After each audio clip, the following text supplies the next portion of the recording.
নমস্কার বন্ধুরা, শুভ শারদীয়ার সবাইকে অনেক অনেক শুভেচ্ছা জানিয়ে আজ আমি আপনাদের সম্পূর্ণ নিরামিষ একটি থালির রেসিপি শেয়ার করব, যেটা আপনারা দুর্গা ষষ্ঠী অথবা দুর্গা অষ্টমীর দিনে নিরামিষ থালি হিসেবে তৈরি করে সবার কাছে পরিবেশন করতে পারবেন। খুবই সহজ কয়েকটা রেসিপি শেয়ার করব, আশা করছি আপনাদের ভীষণ ভালো লাগবে বন্ধুরা। তো প্রথমেই আমি আজকের তৈরি করে দেখাবো ছোলার ডাল। তার জন্য প্রেসার কুকারে নিয়ে নিচ্ছি 1 বাটি পরিমাণ ছোলার ডাল, দিয়ে দিচ্ছি 2টো কাঁচা লঙ্কা, তারপরে দিয়ে দেব 2 থেকে আড়াই বাটি পরিমাণ জল, যাতে ডালটা খুব ভালোভাবে সেদ্ধ হয়ে যায় এবং সামান্য জল থাকে। তারপর এখানে দিয়ে দিচ্ছি পরিমাণ মতন লবণ আর সামান্য কিছুটা হলুদের গুঁড়ো। হলুদ গুঁড়ো দিয়ে দেওয়ার পর সব কিছু খুব ভালো করে মিশিয়ে নিয়ে প্রেসার কুকারের ঢাকনাটা দিয়ে দেব। তারপর 4টে সিটি মেরে নেব ডালটা সেদ্ধ করে নেওয়ার জন্য। 4টে সিটি মারা হয়ে যাওয়ার পর ডালটা কিন্তু খুব ভালোভাবে সেদ্ধ হয়ে যাবে। তারপরে প্রেসার কুকারটা ঠান্ডা করে ঢাকনা খুলে নেব এবং সেদ্ধ করে নেওয়া ডালটি একটি পাত্রের মধ্যে নামিয়ে নেব। ডালটা এমনভাবেই সেদ্ধ করতে হবে যেন গোটা গোটা থাকে, অথচ একদম কিন্তু সেদ্ধ হয়ে যায়। এইভাবে আপনারা হাতের মধ্যে নিয়ে চেক করে নেবেন, খুব ভালোভাবেই কিন্তু ডালটা সেদ্ধ হয়ে যাবে। এবারে একটি কড়াইতে সামান্য কিছুটা সাদা তেল আর কিছুটা ঘি দিয়ে দিচ্ছি। নিরামিষ যে কোনো রেসিপিতে অবশ্যই একটু ঘি দেবেন, খেতে কিন্তু বেশ ভালো লাগে। তারপর অল্প কিছুটা কাজু কিশমিশ আর নারকেল কুচি হালকা হাতে একটু ভেজে নেব। খুব বেশি ভেজে নেওয়ার দরকার নেই, তাহলে কিন্তু একটা পোড়া পোড়া গন্ধ চলে আসবে। একদম হালকা করে ভেজে নিয়ে তুলে নিয়েছি। এবারে ওই তেলের মধ্যে দিয়ে দিচ্ছি সামান্য কিছুটা সরিষার তেল। এবারে দিয়ে দিচ্ছি ফোড়ন, 2টো শুকনো লঙ্কা, 2টো তেজপাতা আর সামান্য কিছুটা জিরে ফোড়ন দিয়ে দেওয়ার পর দিয়ে দিচ্ছি টমেটো কুচি, আর টমেটো কুচি দিয়ে দেওয়ার পর একটু নেড়ে চেড়ে নেব। টমেটোটা দিয়ে দেওয়ার পর হালকা করে একটু ভেজে নেব। তারপরে দিয়ে দেব আদা আর জিরের বাটা। আদা জিরে বাটা দিয়ে দেওয়ার পর আবারও একটু নেড়ে চেড়ে নেব। তারপর একে একে মশলাগুলো দিয়ে দেব। প্রথমেই দিয়ে দিচ্ছি হাফ টিস্পুনের মতন হলুদের গুঁড়ো আর 3 ভাগের 1 ভাগ লঙ্কার গুঁড়ো, দিয়ে দেব 1 টেবিল চামচের মতন চিনি। তারপর আবারও একটু ভালো করে কষিয়ে নেব। আর কষিয়ে নেওয়া হয়ে যাওয়ার পর আমি যে ডালটা সেদ্ধ করে রেখেছিলাম সেটার মধ্যে দিয়ে দেব। দিয়ে দেওয়ার পর আবারও একটু ভালো করে নেড়েচেড়ে মিশিয়ে নেব মশলার সঙ্গে। আর যে বাটিতে আমি ছোলার ডাল রেখেছিলাম সেই বাটিটা একটু ধুয়ে নিয়ে এর মধ্যে জল দিয়ে দিলাম। এই পর্যায়ে আপনারা লবণটা অবশ্যই একটু চেক করে নেবেন। তারপরে এখানে দিয়ে দিচ্ছি আগে থেকে ভেজে রাখা কাজু কিশমিশ আর নারকেল কুচি। সব কিছু দিয়ে দেওয়ার পর একটু লবণটা আমি চেক করে নিয়েছিলাম, লবণটা একটু কম রয়েছে, সেজন্য আমি আরও একটু লবণ দিয়ে দিলাম। এবারে সব কিছু ভালো করে মিশিয়ে নেওয়ার পর 3 থেকে 4 মিনিট ভালো করে ফুটিয়ে নিলেই কিন্তু নারকেল দিয়ে তৈরি একেবারে অনুষ্ঠান বাড়ির মতন ছোলার ডাল রেডি হয়ে যাবে। এই মুহূর্তে ছোলার ডালটা একটু জল জল বলে মনে হচ্ছে, তবে ঠান্ডা হয়ে যাওয়ার পর এটা কিন্তু অনেকটাই গাঢ় হয়ে আসবে।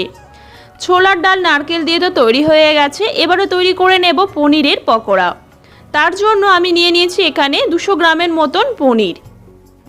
এবারে পনিরটাকে আমি এরকম প্রথমে চওড়া চওড়া করে কেটে নেব, মানে এরকম থিকনেসে রেখে প্রথমে কেটে নেব। তারপর একটা একটা পনিরের পিস থেকে আমি 2 টুকরো করে এরকমভাবে কেটে নেব, মানে লম্বা লম্বা করে আমি পনিরের পকোড়াগুলো তৈরি করব। আপনারা চাইলে আপনাদের পছন্দ মতো যে কোনো শেপেরই কিন্তু তৈরি করতে পারেন। তো পনিরগুলো আমার কেটে নেওয়া হয়ে গিয়েছে, যতগুলো আমি বানাবো।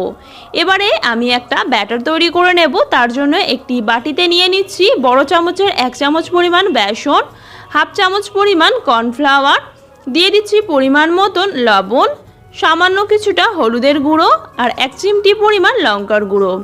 শুকনো উপকরণ সব কিছু একবার ভালো করে মিশিয়ে নেব।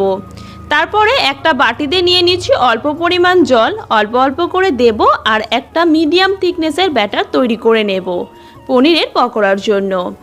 মিশ্রণটা খুব ভালো করে আমি ফেটিয়ে ফেটিয়ে এরকম ঘনত্বে তৈরি করে নিয়েছি। এই পর্যায়ে এখানে আমি দিয়ে দেব হাফ টিস্পুনের মতন চিলি ফ্লেক্স। ঝালটা আপনারা আপনাদের পছন্দ মতন কমিয়ে বাড়িয়ে দিতে পারেন, চাইলে চিলি ফ্লেক্সটা স্কিপও করতে পারেন। এর পরিবর্তে আপনারা কালা জিরাও ব্যবহার করতে পারেন যদি আপনারা খেতে পছন্দ করেন। ব্যাটার রেডি হয়ে যাওয়ার পর এদিকে পনিরের মধ্যে আমি সামান্য কিছুটা লবণ, সামান্য কিছুটা হলুদের গুঁড়ো আর একদমই অল্প পরিমাণ লঙ্কার গুঁড়ো দিয়ে ভালো করে পনিরের গায়ে মাখিয়ে নেব। এতে পনিরের মধ্যে একটা আলাদাই ফ্লেভার আসবে। শুধু যদি ব্যাটারের মধ্যে দেওয়া হয় তাহলে পনিরের মধ্যে কিন্তু স্বাদটা ঠিকঠাক হয় না, তাই অবশ্যই এরকম আলাদা করে পনিরের মধ্যে লবণ এবং লঙ্কা মাখিয়ে নেবেন। মাখিয়ে নেওয়া হয়ে যাওয়ার পর এক একটা পনিরের পিস ব্যাটারের মধ্যে এইভাবে দেব আর ভালোভাবে কোট করে নেওয়ার পর ব্যাটারটা ঝরিয়ে নিয়ে গরম তেলের মধ্যে দিয়ে দেব। এই পর্যায়ে কিন্তু একদম আঁচটাকে অল্প রেখে পনিরের পকোড়াগুলিকে ভেজে নিতে হবে, তাহলে পনির পকোড়াগুলি অনেক বেশি মুচমুচে তৈরি হবে। এই পনির পকোড়াগুলি খেতে ভীষণ ভালো লাগে বন্ধুরা। যে কোনো নিরামিষ দিনে আপনারা নিরামিষ ভাতের থালিতেও কিন্তু তৈরি করে দিতে পারেন। তো আমার প্রথম পর্যায়ে পনিরের পকোড়াগুলি তৈরি হয়ে গেছে। এইভাবে আমি সমস্ত পকোড়াগুলিকে তৈরি করে নেব। এবারে তৈরি করে দেখাবো আপনাদের কুমড়ো আলুর ছক্কা। তার জন্য একটি কড়াইয়ে সরষের তেল নিয়ে নিয়েছি, দিয়ে দিচ্ছি শুকনো লঙ্কা, তেজপাতা, 1 টেবিল চামচ পরিমাণ জিরা। ফোড়নটা প্রথমে কয়েক সেকেন্ডের জন্য একটু নেড়েচেড়ে ভেজে নেব। তারপরে আগে থেকে কেটে ধুয়ে রাখা কুমড়ো এবং আলুটা দিয়ে দেব। তারপর 2-3 মিনিট এই তেলের মধ্যেই আমি কুমড়ো আলুটাকে ভেজে নেব। কুমড়ো আলুটা হালকা করে ভেজে নিলে দেখবেন অনেকটাই কিন্তু সেদ্ধ হয়ে আসে। কয়েকবার নেড়েচেড়ে ভেজে নেওয়ার পর মাঝখানে একটু জায়গা করে দিয়ে দিচ্ছি সরিষার তেল। তারপর দিয়ে দিচ্ছি পরিমাণ মতন লবণ, দিয়ে দিচ্ছি হলুদের গুঁড়ো আর সামান্য কিছুটা লঙ্কার গুঁড়ো। তারপরে দিয়ে দিচ্ছি 1 টেবিল চামচ পরিমাণ চিনি। তারপরে দিয়ে দেব আদা আর জিরার পেস্ট। এবারে সব কিছু খুব ভালো করে কষিয়ে নিতে হবে। কুমড়োর তরকারিতে কখনোই কিন্তু আপনারা জল দেবেন না। জল ছাড়া ঢাকা চাপা দিয়ে দিয়ে তৈরি করে দেখবেন সেই কুমড়োর তরকারির স্বাদ কিন্তু অনেক বেশি ভালো হয়। আদা জিরার পেস্ট দিয়ে দেওয়ার পর কিছুক্ষণ সময় নিয়ে কষিয়ে নিয়েছি আর ঢাকা দিয়ে দিয়ে আমি এখানে কুমড়ো আলু ছক্কাটা তৈরি করে নিচ্ছি। কিছুক্ষণ কষিয়ে নেওয়ার পর দিয়ে দিচ্ছি টমেটো কুচি আর অঙ্কুরিত ছোলা। আলু কুমড়োর ছক্কায় অঙ্কুরিত ছোলা অবশ্যই দেবেন, তাতে খেতে আরও বেশি ভালো হয়। চাইলে আপনারা নর্মাল ছোলা ভিজিয়েও কিন্তু দিতে পারেন। সব কিছু দিয়ে দেওয়ার পর ঢাকা চাপা দিয়ে প্রায় 5 থেকে 6 মিনিট আমি এইভাবেই রান্না করে নিয়েছি। আলুগুলো কিন্তু একেবারেই সেদ্ধ হয়ে গেছে। কুমড়ো আলুর ছক্কা একদম রেডি হয়ে গেছে। নামিয়ে নিয়ে আমি রেখে দেব একটু জিরে গুঁড়ো দিয়ে। এবারে তৈরি করে নেব আমি বেগুন ভাজা। তার জন্য লম্বা লম্বা করে বেগুন কেটে নিয়েছিলাম, তার মধ্যে লবণ, হলুদের গুঁড়ো আর লঙ্কার গুঁড়ো দিয়ে ভালো করে মাখিয়ে নেব। আর ভালো করে মাখিয়ে নেওয়া হয়ে যাওয়ার পর গরম তেলের মধ্যে দিয়ে উল্টে পাল্টে লাল লাল করে ভেজে নেব। লুচি বা পরোটার নিরামিষ থালিতে বেগুন ভাজা হোক বা ভাতের নিরামিষ থালিতে, যে কোনো নিরামিষ থালিতেই কিন্তু বেগুন ভাজা বেশ ভালো লাগে। লাল লাল করে বেগুন ভাজা হয়ে গেছে। এবারে আমি তৈরি করে নেব ফুলকো ফুলকো লুচি। লুচি তৈরির জন্য আমি ময়দাটাকে পরিমাণ মতন লবণ দিয়ে আর হালকা উষ্ণ গরম জল দিয়ে মাখিয়ে 10 মিনিট রেস্টে রেখে দিয়েছিলাম। তারপরে আমি এরকম লুচির মতন করে বেলে নিয়ে লুচি তৈরি করে নেব। লুচির ময়দা মাখাটা কিন্তু একেবারেই সাধারণ একটা ব্যাপার, তাই আমি আপনাদের দেখালাম না আলাদা করে। যদি আপনারা দেখতে চান আমি অবশ্যই অন্য কোনো রেসিপির মধ্যে দেখিয়ে দেব।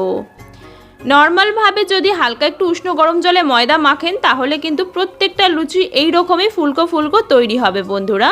আমি কিন্তু কোনো রকম ময়াম দিয়ে ময়দাটাকে মাখিনি, নর্মালভাবে উষ্ণ গরম জলে লবণ দিয়ে মেখে নিয়েছিলাম আর 10 মিনিট রেস্টে রেখে দিয়েছিলাম। তাতেই কিন্তু আমার এত সুন্দর ফুলকো ফুলকো লুচি তৈরি হচ্ছে। আপনারাও অবশ্যই তৈরি করে দেখবেন বন্ধুরা। সবাইকে শুভ শারদীয়ার অনেক অনেক শুভেচ্ছা জানাই বন্ধুরা। আপনারা অবশ্যই এরকমভাবে নিরামিষ থালি তৈরি করে দেখবেন। দুর্গাপূজার ষষ্ঠী অথবা অষ্টমীর দিনের জন্য একটা স্পেশাল কিন্তু রেসিপি আপনাদের সঙ্গে শেয়ার করছি। তো বন্ধুরা আমার এখানে সম্পূর্ণ নিরামিষ থালি কিন্তু একদম রেডি হয়ে গেছে।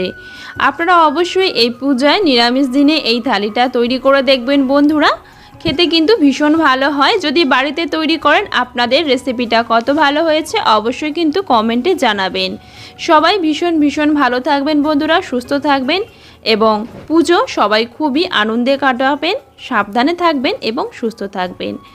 আবারও আপনাদের জন্য নিয়ে আসবো আমি ভিন্ন স্বাদের রেসিপি নিয়ে। সবাইকে শুভ শারদীয়ার অনেক অনেক শুভেচ্ছা রইল এবং অভিনন্দন।